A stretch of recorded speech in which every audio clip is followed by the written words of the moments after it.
Hi friends, ఈ video వచ్చేసి ధనుర్మాసం day 3 mini vlog అండి.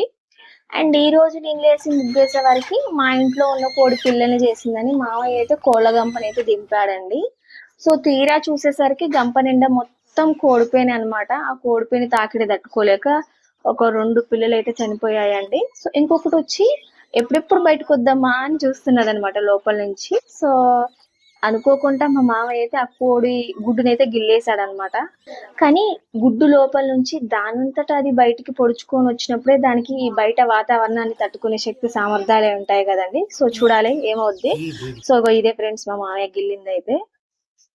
ఇవాళ నా దృష్టి అంతా వీటిపైనే ఉంటదండి. సో అది ఎలా ఉందో అని తెలుసుకోవాలని ఉంటది అనమాట. సో ఇది వచ్చేసి ఇంకా ఈ రోజు నేను వేసిన ధనుర్మాసం ముగ్గు అయితే.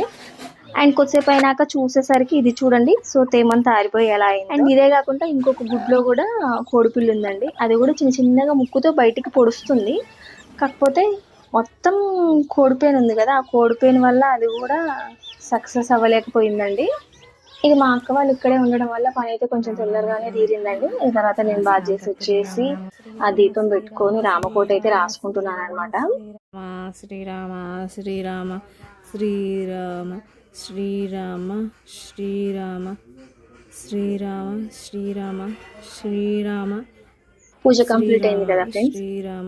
లాస్ట్ 2 వీక్స్ అయితే సప్త శనివారం వ్రతం గ్యాప్ వచ్చింది కదండి. ఇక రేపు చేసుకుందాం అనుకుంటున్నాను. అందుకోసమని నేను అన్ని వారాలకు సరిపోయిన బియ్యాన్ని అయితే నానబెట్టుకున్నా కదా. అండ్ ఏంటంటే ఫ్రెండ్స్, మనకి మధ్యలో 2 వీక్స్ గ్యాప్ వస్తే ఏం కాదంట. కంటిన్యూస్ గా 3 వీక్స్ గ్యాప్ వస్తే మళ్ళీ స్టార్టింగ్ నుంచి చేయాలంటండి ఈ సప్త శనివార వ్రతాన్ని. అందుకని ఇక నేను రేపు కంపల్సరీ వ్రతం చేసుకోవాలనుకున్నాను.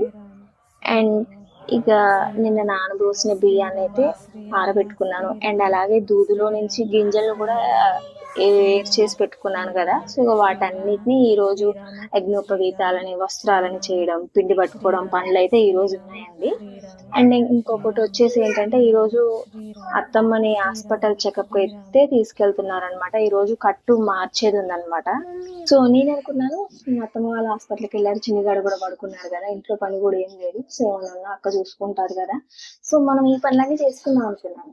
సో కానీ మనం అనుకుంటే అయిపోదు కదా. సో అప్పుడు ఎవరు వచ్చారండి. ఇక వాళ్ళు రాగానే వాళ్ళతోటి ముచ్చట్లో పడిపోయాము అనమాట నేను అక్క. సో అలా మాట్లాడుతూ ఎంత టైం గడిచిపోయిందో తెలియదు. సో చూస్తుండగానే ఇంకా అత్తమ్మ వాళ్ళు కూడా వచ్చారనమాట. సో ఎగ్జాక్ట్ గా అత్తమ్మ వాళ్ళు వచ్చేసరికి మేము ఏం చేస్తున్నానంటే మళ్ళీ నేను ఆ కోడి పిల్లల్ని గెలుపుతున్నానండి. ఈ రోజు మార్నింగ్ నుంచి ఈవినింగ్ వరకు నాకు ఆ కోడి పిల్లలతోటే సరిపోయింది అనమాట. అవి ఎలా ఉన్నాయి అని ఒకసారి చెక్ చేస్తున్నాను. సో కరెక్ట్ గా అవి చెక్ చేసే టైంకి మామయ్య వాళ్ళు వచ్చేసరికి సో తిడతారేమో అనేది తొందర అన్ని ఎక్కడెక్కడ గప్చుప్పుకో పెట్టేశాను అనమాట. ఇక అత్తమ్మ వాళ్ళ హాస్పిటల్ నుంచి ఇంటికి వచ్చాకనే ఇటు యజ్ఞోపవీతాలని అటు వస్త్రాలని అయితే రెడీ చేసి పెట్టుకున్నాను అనమాట. అండ్ బియ్యం ఏమో కొన్ని మరిన్ని నానబోసా కదండి. సో అవి క్లాత్ పై పరిచాను. కరెంట్ కూడా వస్తుంది అనమాట. ఇక అందువల్ల అవి చాలా టైం పట్టింది అనమాట అవి ఆరే వరకు. అండ్ నాకు అరౌండ్ 3 అలా అవుతుంది అనగా ఇక నాకు పిండి పట్టడం అయిపోయిందండి. అప్పటిదాకా నేను ఆ బియ్యం ఎప్పుడు ఆరుతాయా అని ఎదురు చూస్తున్నాను అనమాట. ఇక అరౌండ్ 3 అవుతుంది అనగా అయితే బియ్యం పట్టడం అయితే అయిపోయాయండి. సో ఏంటంటే ఇది మరింత పిండి కదా, మళ్ళీ ఇంకా 3 వీక్స్ వరకు ఉండాలి కదా. మనకేంటంటే పచ్చి పిండి అప్పటిదాకా ఉండదు అంటారు కదా అని చెప్పేసి నేనేం చేశానంటే ఇటు బాక్స్ లో గానీ అటు క్యాన్ లో గానీ దేంట్లో పోయకుండా సో అలా తాంబాలంలోనే ఉంచేసి క్లాత్ అయితే కప్పేసాను అనమాట. అలా కొంచెమన్నా గాలికి గుంజుకొని ఖరాబ్ కాకుండా ఉంటదేమో అన్న ఉద్దేశంతో నేనైతే అలా చేశానండి. సో కానీ అది వర్కౌట్ కాలేదని నాకు తర్వాత అర్థమైంది అనమాట.